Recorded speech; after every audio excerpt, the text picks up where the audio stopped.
De la Free Gigi la Free Steaua se pune la cale o revoluție în Ghencea la Steaua Timișoara. Fanii anunță că duminică vor elibera Steaua. Fără violență e mesajul suporterilor care se jură că nu vor sări în teren să oprească derbiul Steaua Timișoara. Doar dacă se va întâmpla asta, Gigi amenință și el cu o mineriadă.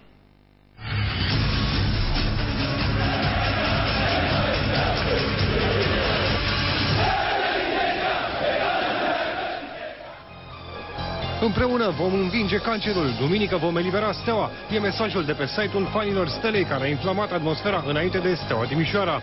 Mulți s-au gândit că fanii vor invada terenul să oprească derbiul. De la Dinamo Liberec din Europa League nu s-a mai întâmplat asta.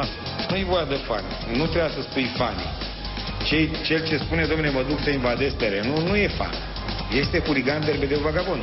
Sunt milioane care zic, domnule, vreau povecanii patron. Cine are câștig de cauză? Atunci chem și eu pe site, instig și eu la violență cum instigați voi și spun: veniți și faceți ordine, fac mineriade. Dacă fanii vor opri meciul, Steaua va pierde cu 0-3. Suporterii dau de înțeles în comunicat că Argăseală și-a pus oamenii să împrăștie zvonurile. Protestul va fi doar în tribune, fără violență, anunță fanii Stelei. Nu cred.